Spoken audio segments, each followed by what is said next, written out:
start. Good afternoon sa inyo tanan, dear students of a senior high. So, karon ni Ami aron mag-interview sa inyo about sa paggamit sa mobile phones as a pagsunod sa kasunduan sa eskwelahan. So, nami mga question nga giandam para sa inyo ha. So, una, bilang estudyante, or number one question is, how do students, as a student, how you manage the temptation to use mobile phones during school hours? Paano nimo gi-manage ate ang paggamit or paglikay sa pagpintal sa paggamit sa mobile phone sa oras sa klase? So, for me to manage the temptation using our cell phones during our class, we should keep our cell phone in our bag. Kasi po, first, yan po to yung pinakaunang rule sa amin bilang estudyante na dapat hindi po kami magagamit ng cellphone during our class. And also, we should listen to our teacher habang nagdi-discuss sila para din ma-focus yung mind natin about sa dinidiscuss ng mga teachers. So, better nga itago na lang yun siya sa imuhang bag. So, dili jud ka matintala na ate. Okay, Riza, how about your regime? Di unsa nimo pag-manage nga dili ka matintal sa paggamit og mobile phones during school hours? As a student, we need to surrender our cell phones in our teachers or subject teachers to balance our academic task po ma'am. So that's the reason or ang mahimo nimo nga basihan para dili ka matintal sa paggamit sa phone during sa klase. So ano jud siya, taguan na lang gid nimo siya. So iwas tintal. How about you, Ivy? Paano mo how do you manage the temptation to use mobile phones during school hours? As you all know, ma'am, that using cell phone during class hour is wrong. So, dapat as a student, dapat kabalo ka kung sa imong buhaton, dapat dili ka maggamit og cellphone while habang magklase as a respect sa teacher nga nag-discuss ma'am. Para sad ma'am, dili ka makagamit og cellphone sa klase, dapat maminaw ka sa ingon ni Riza ganina nga, dapat maminaw ka sa discuss sa teacher para pod na ignay mag-answer na mo ma'am kay kana maka-answer na ka ma'am dili na ka need magamit og cellphone kay na kay ika-answer kay naminaw makasalas ka. So do you mean like you only have to focus? Yes ma'am. Focus lang din siya para dili ka matintal so far sa imong paggamit og cellphones. Okay, that's it. So second, Riza, what strategies do students employ as you as a student, unsa man nga mga strategiya ang imong gihimo para mabalance ang imong academic task ug ang paggamit sa cellphone? Na unsa mo pagbalance? Wala ba naapektuhan ang imong academic na performance or academic task nimo sa dugay nga paggamit og cellphones?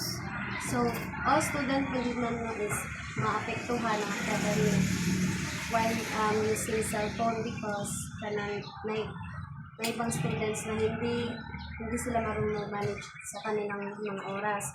So, students, we should manage our time sa paggamit ng phones kasi maapektuhan talaga yung academic performance natin kapag tayo ay nalulung sa paggamit ng cellphone at hindi makafocus sa academic. So, you mean ang pag-manage, so, nag-ingon ka nga time management. Okay, that's it. Time management lang yun no na dili nga paggamit sa cellphone nimo mo na ang imong gusto i-emphasize, Riza.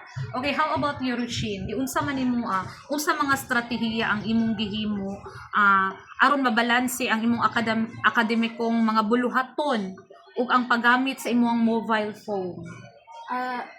Para sa yung giingon ma'am na we need to manage our time sa pag-use sa mga cellphones ma'am para kabalot ta unsay kanang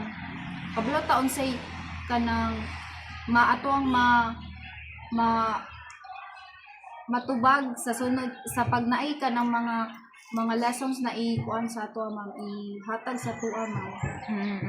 So kailangan among giikon nga same lang kay Riza nga time management lang gihapon siya. So far, how about sa imong IB? Giunsa man nimo as an honor student, ikaw kay honor student man jud pud ka. So giunsa man nimo pag-manage or pagbalanse ang imong academic nga buluhaton ug ang paggamit sa imong mobile phone? So same silang gingan ng time management jud tas naman jud tay time para sa makanang pang mag cellphone lang. Kung naatay kanang sa eskwela, focus na jud naman sa mot sa kanang coming quiz or exam, dapat focus jud kay kanang study jud kanang i-avoid lang sa jud ang kanang paggamit sa cellphone kay gyapon time nga kanang magamit kag cellphone para kanang malinaw ko, pero mas focus jud nga kanang gamit ka og cellphone para sa study. Magamit man jud ang cellphone man para sa study kay kuan dapat po na one yes ma'am. Mo jud na siya magamit jud na siya ma'am, and then ano ma'am. Okay. Magamit siya. So, naa-shy ka ng specific time nga. Kung usa lang siya pwede Yes, ma'am. gamiton. Nga dili lang din siya nga. Palabian nimo og gamit. Okay. So, number 3. How does peer influence affect students' ability to follow the kasunduan or giunsa nimo pag-apekto sa imong mga higala? Ang abilidad sa pagsunod sa kasunduan nato kay usually wala naman nasunod na bisan pa nga ginabadlong namo sila nga dili maggamit og phone, but still ginagamit gyapon nila. Giunsa man nimo pag-encourage pagkuan sa ilaha nga dili na magamit ana na kailangan mosunod jud ta sa kasunduan. Unsa imong gibuhat? So, for me, ma'am, dili man jud mga student man jud ma'am, dili kanang nadjay ubang student nga dili maminaw itaw ma'am. So, kailangan jud kanang istoryahon mo sila tarong ma'am, tapos i-explain nimo ang mga good mga sa tawag na kanang mga positive impact bitaw anang pagsunod sa mga rules ma'am, kay para dili para mapuna sa tuwa ma'am. So dapat mo ano jud ta ma'am, sunod jud ta na rules To abide. para dili to avoid pud ma'am, para dili maapektuhan ang ato ang academic ma'am. Once na maapektuhan ang ato academic ma'am, murag maano pud na ma-disappoint or loss of work kanang atong parents mo ma-disappoint pud sa So dapat jud nga mosunod, so imo jud silang inganyohon na abilidad na dapat mosunod ka sa kasunduan or policy agreement sa school. How about your Shin? Kung sa ba nimong abilidad nga pagsunod sa kasunduan sa imong mga kaubanan? Labi na sa mga classmates nimo nga as in gahi jud kaayo. Dili jud sila mosunod nga. Mugamit jud silang cellphone bisan dili oras sa klase. Istoryaan sila ma'am about ma'am kay kato pa lang daan sa pag-enroll na to ma'am na nakabutang na daan sa katong paper ma'am na agreement na bawal ang paggamit ng cellphone during sa atong class hours ma'am. So dapat i-abide jud nila nga mosunod sa imo jud silang iinganyo gihapon. Okay, how about sa imong IB? Yung sa manimo pag influence ang pag-apekto sa mga higala nimo nga abilidad nga dapat sundan na tong kasunduan ani. Ako dyan ma'am, kay kanang nagabadlong jud ko sa akong mga classmate nga kanang nagagamit og cellphone kay para kanang murag madala po ka ma'am ba. So mo to ang kong giano ma'am kay murag mamadlong na lang pug ko nga dapat mag-focus jud. Isog jud ka, isog Oo, madlong jud jud ko ka. ma'am. And then sa teacher ma'am, Sure.